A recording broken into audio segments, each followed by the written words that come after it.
স্বামী স্ত্রী কিংবা স্ত্রী স্বামীর লজ্জাস্থানে উত্তেজনাবশত মুখ লাগাতে পারবে কিনা। অজান্তে যদি অজুর সময় ভুল হয়ে যায় সেই অজুতে কি নামাজ কবুল হবে।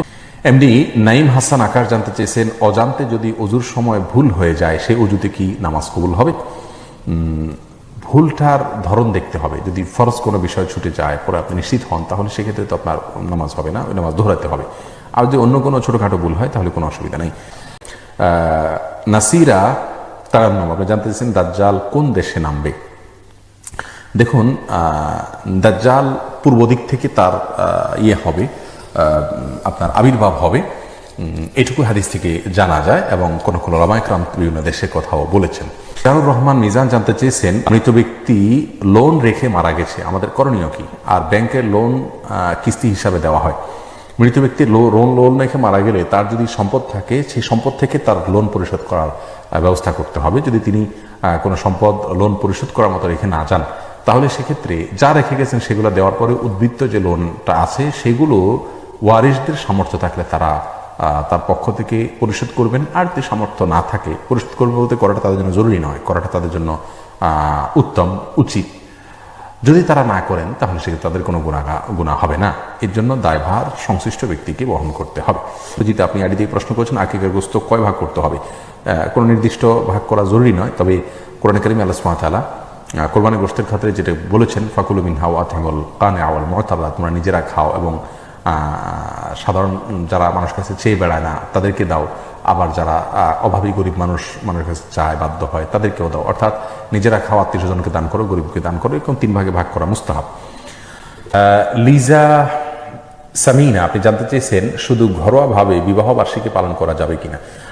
স্বামী স্ত্রী মিলে যদি ওই দিন উপলক্ষে বিশেষ কিছু করেন সেটাকেও কোনো নিয়মিত আমল না বানাইয়া হঠাৎ মনে হলো তারা বিশেষ কিছু আনন্দ নিজেদের মধ্যে করলেন, হতে পারে। কিন্তু এটাকে সিস্টেম বানিয়ে নেওয়া, অনুষ্ঠান করা, এটি কোনো মুসলিমের জন্য উচিত নয়, যেহেতু এটি বিজাতিদের কালচার, অন্য ধর্মের মানুষের কালচার। আমাদের নিজস্ব কালচার এবং সংস্কৃতি রয়েছে, সেই দিকটাতেই আমাদের অনুসরণ করা উচিত। আপনি জানতে চেয়েছেন যে কোনো রোগী ঝাড়ফুঁকের জন্য নিয়ে গেলে বেশিরভাগ সময়ই তাবিজ দেয়, যা অনেক আলেম শিরক বলে। এক্ষেত্রে কোরআন হাদিস ভিত্তিক চিকিৎসা কি। কোনো রোগী ঝাড়ফুঁকের জন্য নিয়ে গেলে যারা তাবিজ দেন, তাবিজ দেওয়া এবং নেওয়া এটা রাসূল আকরাম সাল্লাল্লাহু আলাইহি ওয়াসাল্লামের সুন্নাহ সম্মত কোনো কাজ নয়। তিনি ঝাড়ফুঁক করেছেন, ঝাড়ফুঁকের দিকে আমাদেরকে অগ্রসর হতে হবে। এনাম আইমান সাকিব জানতে চেয়েছেন, অবাধ্য সন্তানকে কি বাবা মা সম্পত্তি থেকে বঞ্চিত করতে পারে। না, সম্পত্তি থেকে বঞ্চিত করার কোনো অধিকার নাই, এটা তাদের জন্মসূত্রে অধিকার। মা বাবা সন্তান অবাধ্য হলে তাদের গুনাহ বোঝা তারা বহন করবেন, কিন্তু তাই বলে মা বাবা তাদেরকে বাধ্য করতে পারবেন না, বঞ্চিত করতে পারবেন না, এটা না জায়েজ। আমাদের সমাজে প্রচলিত আইনে হয়তো এটা রয়েছে, তেজ্যপুত্র করা, ইসলামে এটা জায়েজ নাই। এসআই লাবিব মজুমদার জানতেছেন, জেনা থেকে বাঁচার উপায় কি। দেখুন, জেনা থেকে বাঁচার উপায় হলো জেনার কাছাকাছি না যাওয়া। যার সাথে কথা বললে, চ্যাট করলে, ফ্রেন্ড লিস্টে থাকলে জেনার দিকে আহ্বান হতে পারে, অগ্রসর হতে পারেন, সেখান থেকে দূরে থাকতে হবে। এটা হলো সবচেয়ে বড় বিষয়, মুত্তাকিদের সঙ্গে থাকতে হবে। এমনি মিরাজ হোসেন জানতে চেয়েছেন, বিয়ের দেনমোহর বাকি রাখা যাবে কিনা। যাবে, হারাম হবে না।